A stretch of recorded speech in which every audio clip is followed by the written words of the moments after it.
안녕하세요. 노인 엄마가 행복한 맘스앱입니다.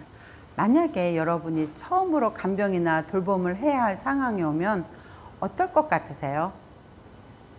이렇게 하면 나을까? 혹시 이렇게 하면 엄마가 편할까? 또 다른 방법이 있을까? 저는 어떻게 하면 편하게 생활하실 수 있는지 방법을 찾아야 했어요. 어떻게 기저귀를 가는지, 머리를 어떻게 감기는지, 옷을 어떻게 갈아입혀 드려야 하는지를 전혀 몰랐었죠. 그러나 돌봄에도 방법이 있었습니다.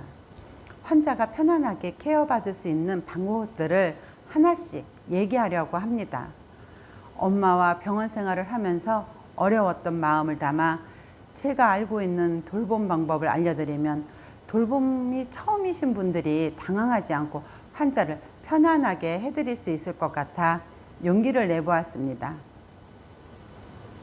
저는 처음에 간병, 즉 돌봄이라 하면 환자는 거의 누워있고 돌보는 사람이 다 알아서 해야 하는 것이라 생각했습니다. 그래서 무엇이든지 다 내가 하는 것이 빠르고 편리해서 제가 알아서 했습니다.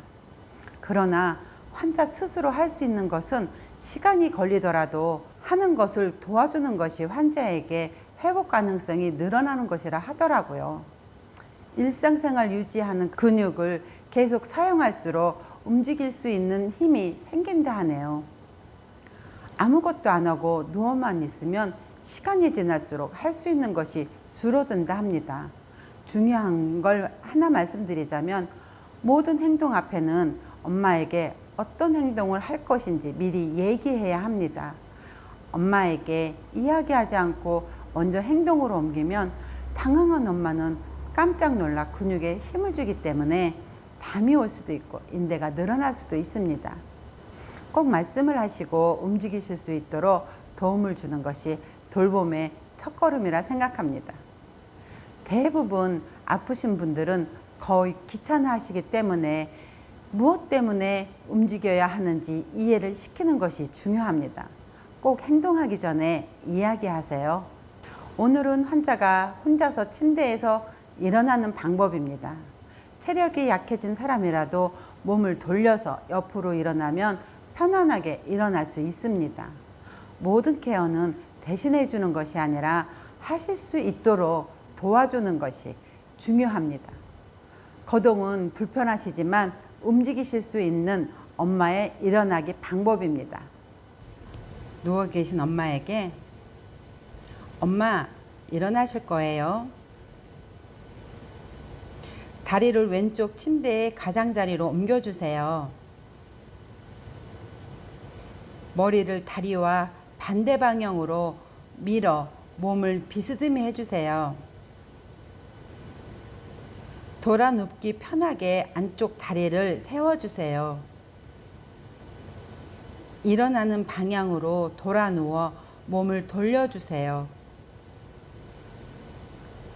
돌아 누운 쪽에 팔꿈치를 의지해서 상반신을 지탱해 주세요. 양손으로 침대를 짚고 상반신을 천천히 일어나세요. 무리하지 말고 천천히 일어나 주세요.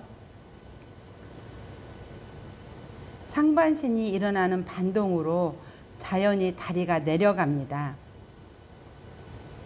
몸이 안정될 때까지 손의 힘은 빠지지 않도록 합니다. 중증 환자로 드러누워 있어서 일어날 수 없다고 생각하는 사람도 올바른 동작을 반복해서 연습하면 일어날 가능성이 있다고 하네요. 팔의 힘으로 일어날 수 없는 사람도 일어나려고 노력해 보는 것이 중요합니다. 노인은 침상에 3일에서 3주만 움직이지 않고 누워 있으면 걷지 못한다고 합니다. 아주 사소한 것이라도 본인이 할 수 있는 것은 할 수 있도록 도와야 하며 최소 하루 20분 정도는 일부러라도 서 있거나 일어서서 걷도록 해야 합니다. 2, 3분이라도 서 있을 수 있는 환자라면 세수하는 동안이라도 서 있게 해야 한다 하더라고요. 걸을 수 있는 엄마를 낙상 위험이 있다는 이유로 휠체어에 태워서는 안 되고 잠깐이라도 서 있는 시간이 엄마에게 중요한 시간임을 알려드려야 한다 하네요.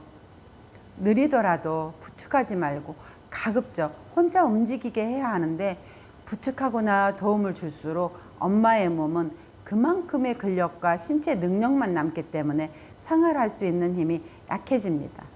손이 닿을 수 있는 만큼만 떨어져서 엄마가 혼자 하는 것을 지켜보며 기다리는 것이 가장 좋은 요양 보호라 하네요.